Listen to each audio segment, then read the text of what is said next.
The elegant halls of Wyndemere are about to host a night no one in Port Charles will ever forget, but before the evening is over, someone may be lying on the floor, lifeless. What was supposed to be a sophisticated dinner party could quickly spiral into something far darker.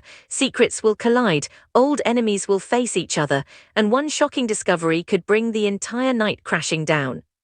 Because when powerful families gather under one roof in Port Charles, peace never lasts long. And tonight someone may not make it out alive. The mastermind behind this gathering is Gent Sidwell. On the surface it looks like a classy evening meant to build bridges. Sidwell has carefully arranged the guest list, hoping to bring together two families that have never truly trusted each other, Lucas Jones' family and Marco Rio's family. To Sidwell the plan is simple: food, wine, conversation, and maybe a chance for old tensions to finally cool down. But if there's one thing longtime General Hospital fans know, it's this: when someone in Port Charles tries to force peace, chaos usually follows. And tonight may prove that rule once again.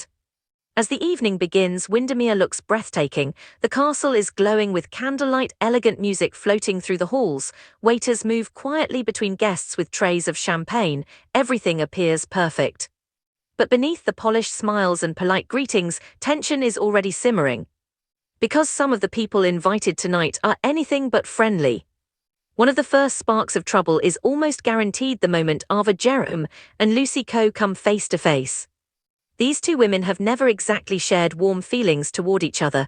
Lucy is bold, loud, and unpredictable. Ava is calculating, sharp, and never afraid to strike when provoked. Put them in the same room with champagne flowing, and fireworks are practically guaranteed. At first their exchange starts politely enough. Lucy flashes her signature over-the-top smile, complimenting the Dacre and making a grand entrance as only she can. Ava, standing nearby with a glass of wine, watches her carefully. The moment Lucy starts talking a little too loudly about past scandals and secrets, Ava's patience begins to wear thin. Soon the polite smiles fade, and the tension becomes impossible to ignore. Guests start glancing in their direction.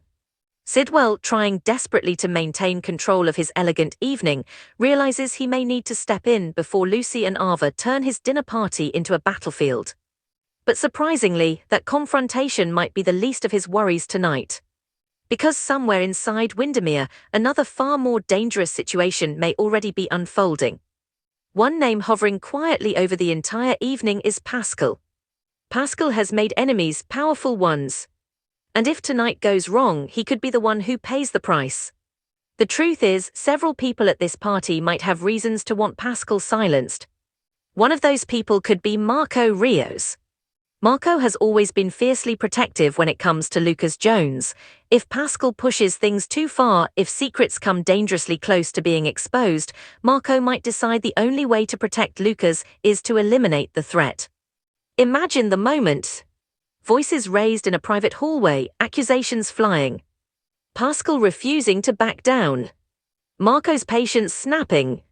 And in the chaos, one irreversible decision. But Marco may not be the only person capable of taking that drastic step. Another possibility comes from someone far more unpredictable, Britt Westbourne. Britt has been wrestling with a dangerous idea of her own. A syringe filled with sodium pentothal. She's considered using it on Pascal before, and tonight could be the perfect opportunity. In the shadows of Wyndemere, Britt might see her chance. A quiet hallway, a moment alone, no witnesses. The syringe slips into Pascal's arm. Within seconds, his body collapses. To anyone who finds him later, he might look completely dead. But appearances in Port Charles can be dangerously misleading. Because Pascal might not actually be dead. Just unconscious. And if someone discovers his motionless body before realizing the truth, panic could explode throughout the castle. The kind of panic that spreads fast. The kind that turns a glamorous dinner party into a nightmare. Meanwhile, another guest is walking into the evening, completely unaware of how dangerous things may become. Jack Brennan's. Jack's invitation to this gathering already raises a few eyebrows. His presence alone adds another unpredictable layer to the night. Jack has a habit of landing on the wrong side of powerful people. And if he crosses Sidwell tonight, things could escalate very quickly. Sidwell might have planned this dinner to build alliances, but he's also not a man who tolerates disrespect. If Brennan pushes too far, Sidwell could respond in ways no one at the party is prepared for. And once tempers ignite inside Windemere's ancient walls, the situation could spiral beyond control. But even with all of these tensions building, the biggest threat to the evening may be something no one sees coming. Because somewhere nearby, another player might already be preparing to make his move. Valentin Cassadine. While guests enjoy wine and conversation upstairs, Valentin could be using the distraction of the party for something far more secretive. The catacombs beneath Wyndemere have always held mysteries, hidden passageways, dark secrets, and dangerous surprises. If Valentin decides tonight is the perfect moment to sneak inside and start searching for answers, he may uncover something he was never meant to find. And what begins as a quiet investigation could suddenly turn deadly. Because the deeper Valentin goes into the catacombs, the more danger he may be stepping into. A hidden trap, an unexpected confrontation, or even someone waiting for him in the darkness. Before the night ends, Valentin could find himself in serious trouble. And upstairs, the dinner party continues, completely unaware that the real drama may already be unfolding below their feet. Back in the grand dining hall, Sidwell raises his glass and attempts to steer the evening back toward his original goal. Unity, peace, a fresh start between families. But the mood in the room has already shifted. Whispers spread between guests. Eyes dart nervously around the castle. Because even without knowing why, people can feel something is wrong. Then suddenly, a scream echoes through the halls of Wyndemere. A voice filled with pure horror. Someone has discovered a body. And within seconds, the elegant dinner party descends into chaos. Guests rush toward the sound, chairs scrape across the floor, glasses shatter. When they finally reach the scene, the sight waiting for them stops everyone cold. A figure lies motionless on the ground. No movement. No response. Just silence. And in that chilling moment, one terrifying question fills the room. Who is it? Because if this body truly belongs to one of their guests, the night at Wyndemere has just become something far worse than anyone imagined. But the most shocking twist of all is that the real story might only be beginning. And the truth behind that lifeless body could change everything. For a moment, no one moves. The music has stopped, conversations have vanished, the entire castle seems frozen in stunned silence as guests stare at the body lying on the floor. Someone gasps. Another voice whispers, "Oh my God." The elegant dinner party at Wyndemere has officially turned into a nightmare. Sidwell is the first to push forward through the crowd, his expression tight with controlled panic. This evening was supposed to strengthen alliances, not explode into chaos. But now all eyes are on the motionless figure. And the question everyone is thinking hangs heavy in the air.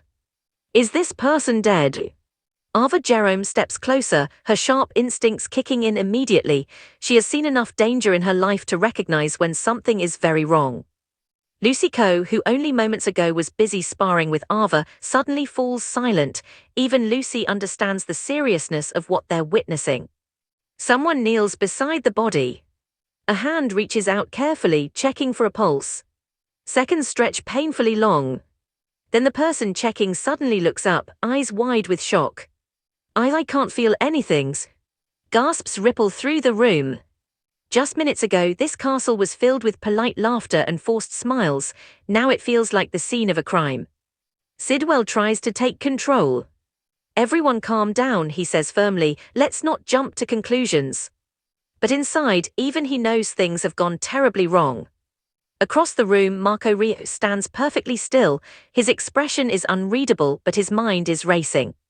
Because if that body belongs to the person he fears most, then the entire night could unravel in ways no one is prepared for. Meanwhile, Britt Westbourne watches from a distance, her breathing slow but tense. Her mind flashes back to the syringe. The sodium pentothal. The moment she used it. Was the dosage too strong? Was Pascal supposed to collapse this way?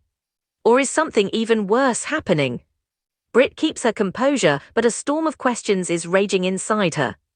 And then someone in the crowd finally whispers the name everyone has been wondering. Is that Pascal? The room erupts into murmurs. Some guests step back in shock, others lean forward desperate to confirm the identity.